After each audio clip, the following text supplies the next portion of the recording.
Pagi-pagi semangat pagi semua, semangatnya selalu pagi, selamatnya siang, salam trading tenang senang, trading yang aman, nyaman, menguntungkan. Kembali dengan Nofri Simanjuntak di sini.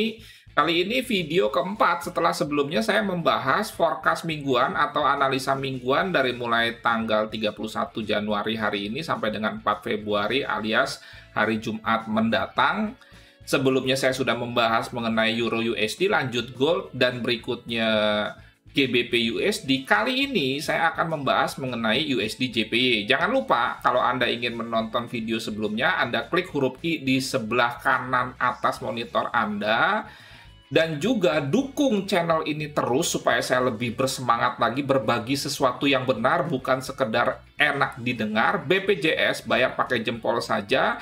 Anda subscribe karena banyak yang menonton tapi tidak subscribe, kemudian juga Anda like, dan yang paling penting komen serta share di sosial media Anda, bisa di TikTok atau di Instagram, Facebook, dan juga LinkedIn dan lain sebagainya.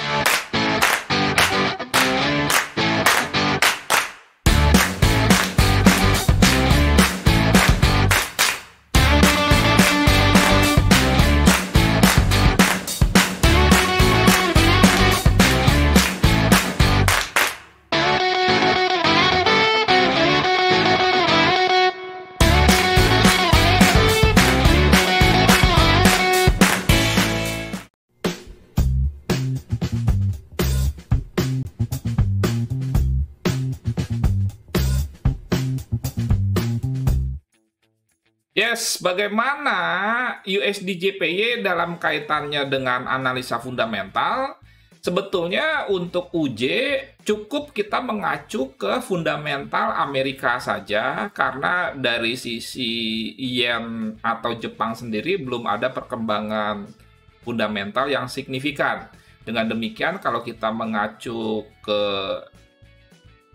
analisa fundamental Amerika, khususnya berkaitan dengan data-data ekonomi, itu Anda bisa perhatikan di analisa euro, kemudian juga gold dan pound sterling, di mana yang perlu diperhatikan adalah soal di hari Selasa, kemudian Rabu dalam kaitannya dengan NFP versi swasta, dan juga untuk di hari Jumat, minggu pertama tentunya. Berarti kita langsung saja ke analisa sentimental ya.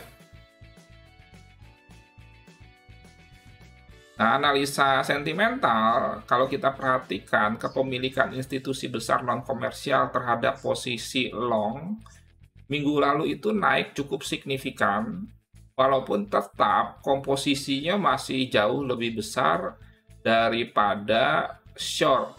Makanya USD JPY itu sempat turun, walaupun akhirnya naik kembali, rebound sesuai dengan tren baik itu di weekly, D1, dan juga H4. Sekarang kita masuk ke analisa teknikalnya.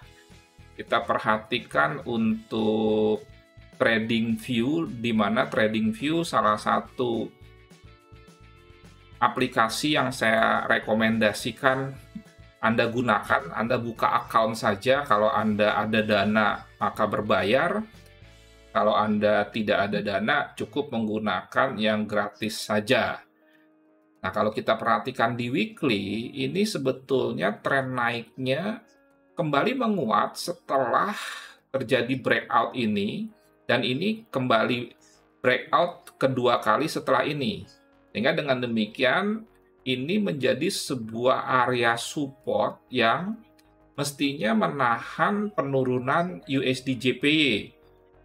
Tetapi ingat ya, yang namanya tren ini bukan garis lurus. Jadi pada sebuah tren naik, itu akan ada koreksi-koreksi seperti ini, ya. Kemudian juga ini, dan kalau Anda perhatikan ini naik ke sini, koreksi lagi ke sini. Begitu juga dengan ini, naik ke puncaknya, terjadi koreksi di sini. Demikian juga ini bukan hal yang tidak mungkin terjadi koreksi dulu, karena ini ada potensi di weekly-nya ini membentuk chart pattern yang disebut dengan head and shoulder atau HNS. Di D1 ini menjadi lebih jelas HNS-nya, ya ini bahu kiri, ini kepala, ini bahu kanan. Jangan lupa kalau Anda memang ingin trading dengan pattern HNS yang benar, yang original sesuai dengan teorinya, Anda cari neckline-nya dan breakout neckline itu baru Anda entry sell. Kembali lagi, kalau Anda misalkan tidak ingin memanfaatkan koreksi di mana terjadi head and shoulder nanti, kalau memang itu terjadi ya, Anda boleh saja melakukan praktek buy di bawah. Nah, lantas bagaimana dengan rencana kita untuk minggu ini? Kita turunkan ke H4 kembali. Nah, ini sudah terjadi double top, sehingga ini mengalami penurunan. Dan sekali lagi, penurunan UJ itu masih dalam kerangka koreksi. Nah, kalau kita mau memanfaatkan koreksi, saya memilih untuk melakukan aksi sell di sekitar sini nih. Ini kira-kira di 115,9 atau 90 sampai 116. SL-nya itu sekitar 40 sampai 50 saja karena USD JPY akhir-akhir ini pergerakannya cukup kencang dan melebihi Euro USD. Jadi sekitar, kalau Anda misalkan nanti mendapatkan konfirmasi entry sell, Anda bisa meletakkan stop loss sekitar 40 sampai 50 pip di atas area sini ya. Nah ini. Ingat, kalau Anda misalkan agresif, Anda bisa menginput sell limit. Berarti Anda tidak memandang terjadinya koreksi atau tidak, terjadinya reaksi atau tidak. Pokoknya harga ke misalkan 115,9 dan menyentuh harga tersebut, itu akan open order. Itu yang disebut dengan agresif sebetulnya. Tapi kalau memang Anda ingin lebih konservatif, ya tunggu terjadi reaksi dalam bentuk bounce. Bounce-nya itu sekali lagi di sekitar area 115,9 sampai 116. Skenario kedua kita adalah jika memang ini turun.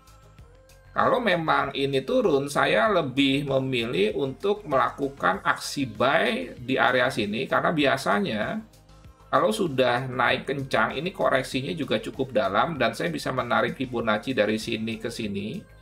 Mungkin kita bisa incar area buy itu di 61,8% di sini nih. Jadi sekitar 114,30 sampai 114,40. Top loss-nya sama, sekitar 40-80 pip di bawah 114,30 ini.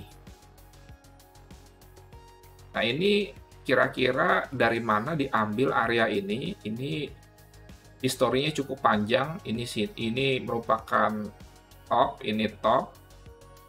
Walaupun ini sudah di breakout, tapi ini juga masih bisa dipakai sebagai area untuk melakukan aksi buy. Tapi yang lebih utama adalah Fibonacci 61,8% ini.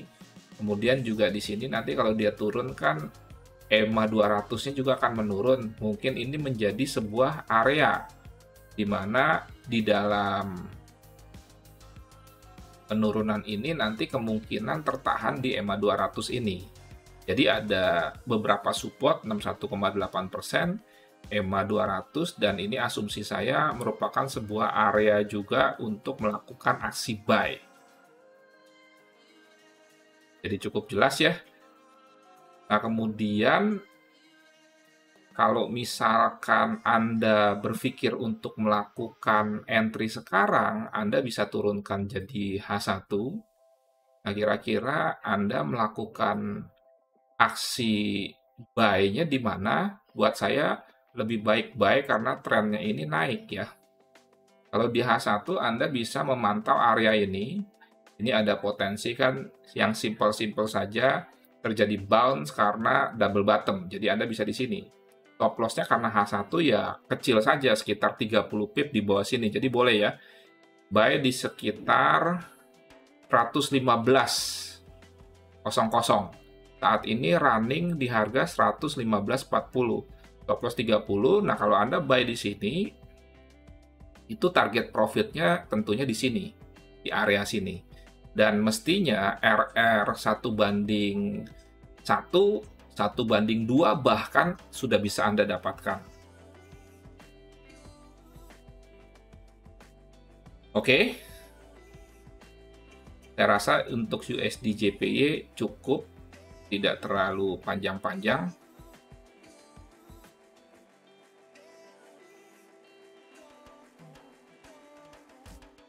Yes, semoga bermanfaat dan menjadi berkat. Sekali lagi, dukung terus channel ini supaya kita saling mendukung.